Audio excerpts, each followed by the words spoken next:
जय श्री राधे कृष्णा। दोस्तों आप सभी को श्रावण मास की एकादशी की हार्दिक शुभकामनाएं।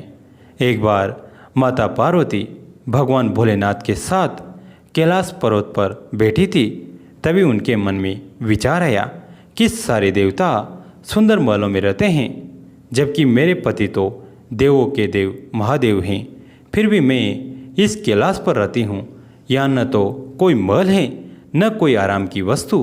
ऐसा सोचकर माता पार्वती ने भोलेनाथ से कहा, स्वामी, सारे देवता महलों में रहते हैं, आप क्यों इस कैलाश पर वास करते हैं? आप भी हमारे लिए एक भवन बना लीजिए ताकि हम भी आराम से रह सके। पार्वती की बात सुनकर भोलेनाथ थोड़ा सा मुस्कुराए और फिर बिना कुछ कहे ध्यान मगन हो गए। माता पार्वती को भोलेनाथ का ये व्यवहार कुछ ठीक नहीं लगा, किंतु वो बिना कुछ कहे वहाँ से चली गई। तब महादेव अपने ध्यान से निकले तो माता ने फिर से भोलेनाथ से कहा, हे प्रभु, मेरा भी मन है कि मैं अन्य देवताओं की भांति महल में रहूं। आप भी मेरे लिए एक भवन बनवा दीजिए।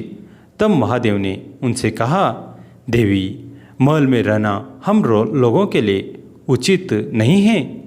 किंतु माता पार्वती ने महादेव से हठपूर्वक कहा, प्रभु, आपको नहीं लगता कि आपको भी महल में रहना चाहिए? आपका महल तो स्वर्ग में बने हुए इंद्र के महल से भी उत्तम और भव्य होना चाहिए। अब तो हमें महल बना ही लेना चाहिए। महादेव ने माता पार्वती को बहुत समझाया। वे बोले, देवी, हम तो ठहरे योगी खुले में रहने वाले हैं। हमें भवन का वातावरण रास नहीं आएगा। हमें तो महल में भी चैन नहीं आएगा, क्योंकि महल में रहने के बड़े नियम और बंधन होते हैं। किंतु माता पार्वती ने तो मन में विचार कर लिया था कि अब महलों के बने बिना वो नहीं मानेगी। वो बोली, हे महादेव, जब सारे देव महलों में रहते हैं तो फिर महादेव क्यों बर्फ की चट्टानों पर है?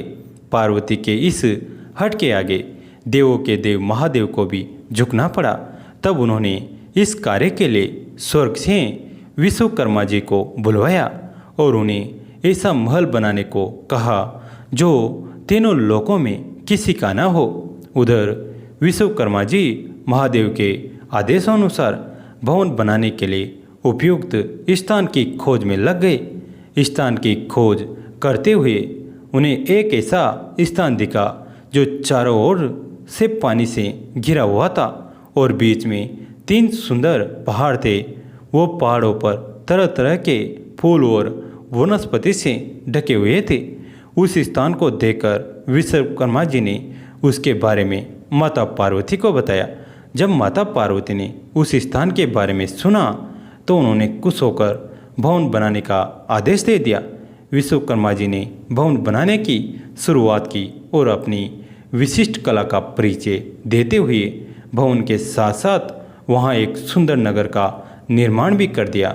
वो नगर देखने में अति सुंदर था। विश्वकर्मा जी ने उस महल और नगर को सुंदर बनाने में अपना पूरा योगदान दे दिया था। जब उस महल को माता पार्वती ने देखा तो उनकी प्रसन्नता का तो ठिकाना न रहा।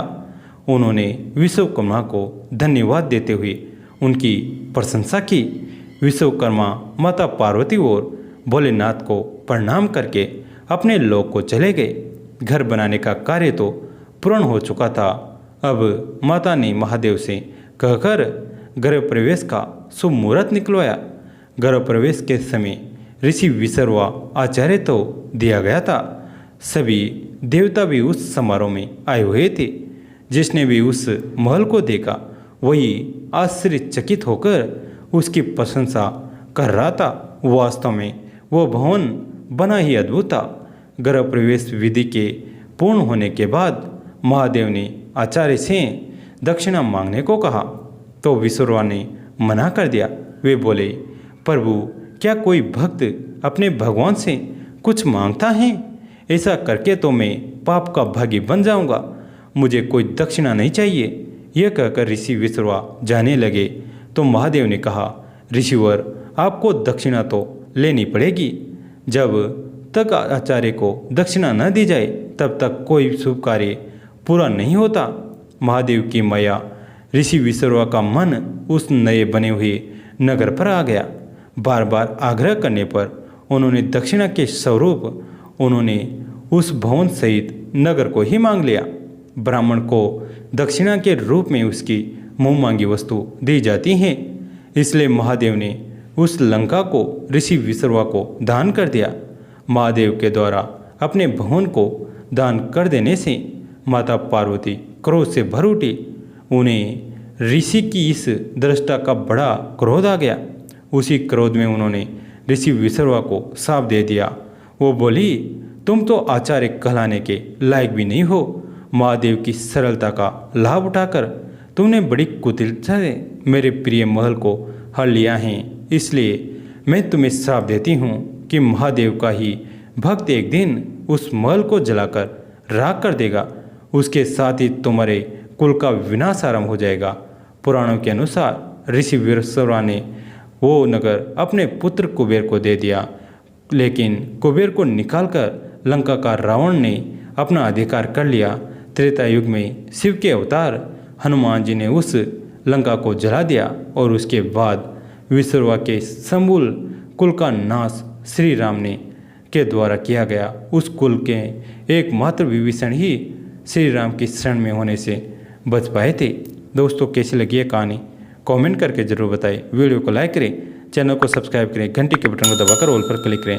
दोस्तों, इस कहानी को अपने दोस्तों के साथ, फैमिली के साथ शेयर जरूर करें। धन्यवाद।